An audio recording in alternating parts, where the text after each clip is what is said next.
Olá pessoal, eu resolvi postar o vídeo completo do último desenho que eu fiz, que é um retrato do Seu Madruga. O vídeo tem 8 minutos e ele resume várias horas de trabalho. Eu resolvi colocar esse conteúdo completo para ajudar quem está estudando desenho e para quem gosta muito de desenho e quer ver todo o processo de realização desse trabalho.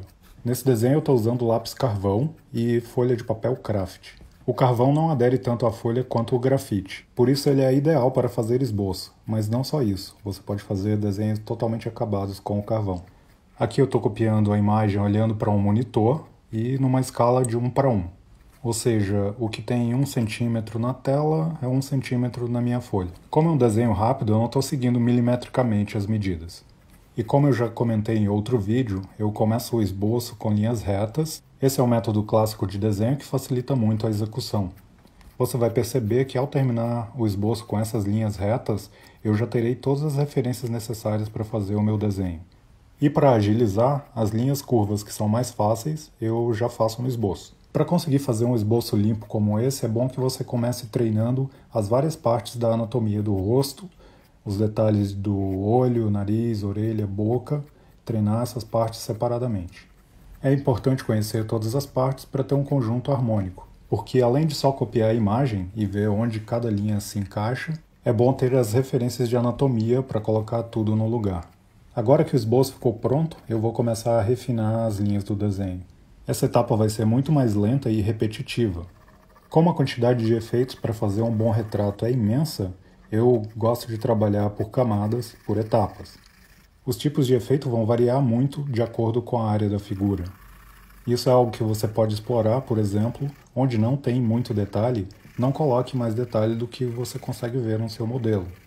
Nessa parte do cabelo, por exemplo, eu não consigo ver fio por fio e ainda por cima tem a sombra do chapéu que desfoca quase tudo nessa região.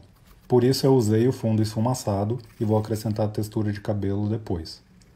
Eu prefiro trabalhar com camadas de tons, 1, 2, 3, 4, 5, até chegar no ponto, na tonalidade que eu acho que corresponde àquela da imagem.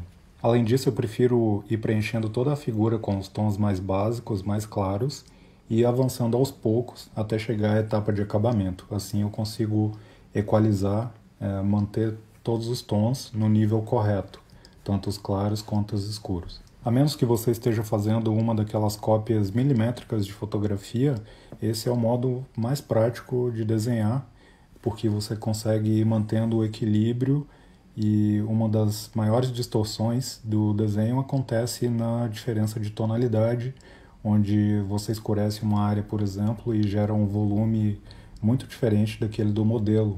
Uma sombra muito forte ou uma luz muito forte pode distorcer completamente o modelo, fazendo com que ele fique, por exemplo, com o nariz grande ou torto, ou com o queixo grande ou torto, e assim por diante. Em resumo, o processo aqui é seguir as linhas básicas do esboço e ir trabalhando a gradação de tons por etapas.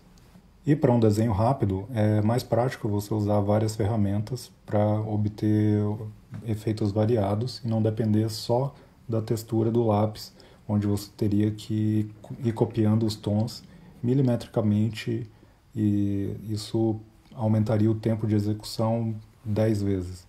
Por exemplo, quando você tem um tom muito sutil, você teria que pegar um lápis super claro e ficar passando ele ali por 10 minutos, devagarzinho, até chegar naquele tom quase imperceptível. O processo mais lento pode ser um pouco desmotivante quando você ainda está aprendendo a desenhar, porque você já quer ver todos os efeitos e o resultado de um bom trabalho acabado. Por isso, mesclar os efeitos de lápis, esfuminho e borracha pode ser uma boa solução para você ver esse resultado rápido, porém conseguindo exercitar um pouco a sua paciência. Como vocês podem ver, na maior parte do retrato eu aplico uma camada fina de carvão e espalho com o esfuminho ou com os dedos, e onde eu acho necessário eu venho e reforço com a nova camada de lápis. E eu repito esse processo até chegar no ponto ideal de luz e sombra e de textura. E por falar em textura, uma outra coisa que faz muita diferença é você conseguir variar o seu traço de acordo com a forma da figura. Por exemplo, a maior parte da pele é lisa, por isso você vai usar traços bem sutis e muito esfumaçado.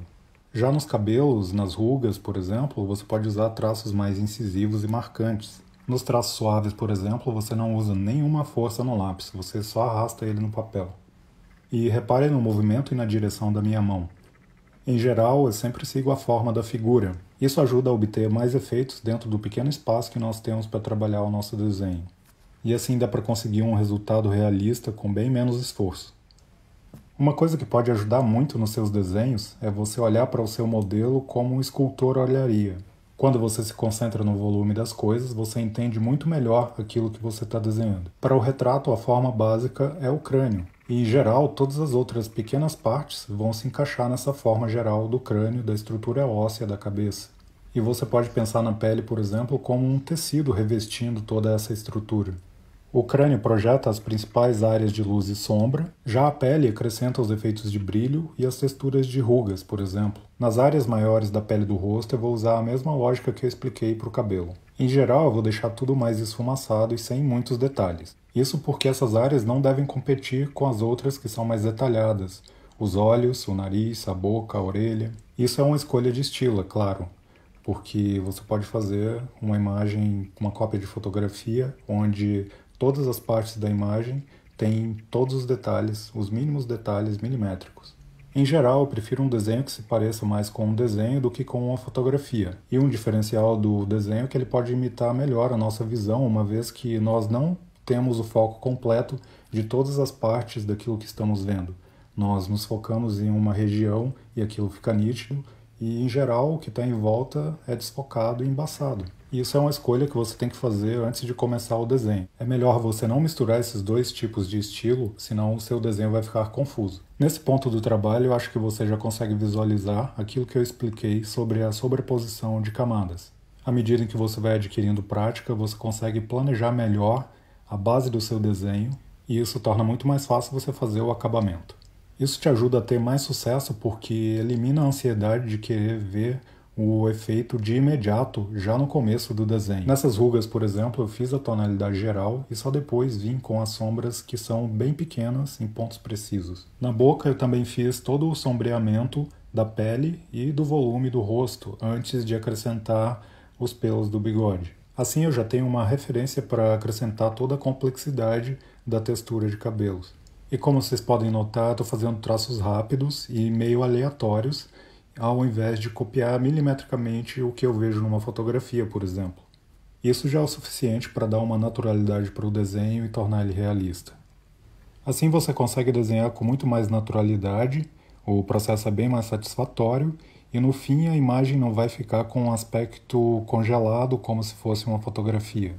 Quando vai chegando no fim do desenho, o nível de acabamento é muito alto e quase não dá para mexer em nada, a menos que você queira estragar o seu desenho. Então, muito cuidado nessa etapa de finalização para não exagerar nada e não estragar o que já está muito bom. Espero que você tenha gostado do vídeo e se quiser ver outros semelhantes, me informe nos comentários. Você pode apoiar o meu trabalho seguindo o meu perfil e compartilhando o meu conteúdo. Muito obrigado e até o próximo vídeo. Uai, seu app de vídeos curtos.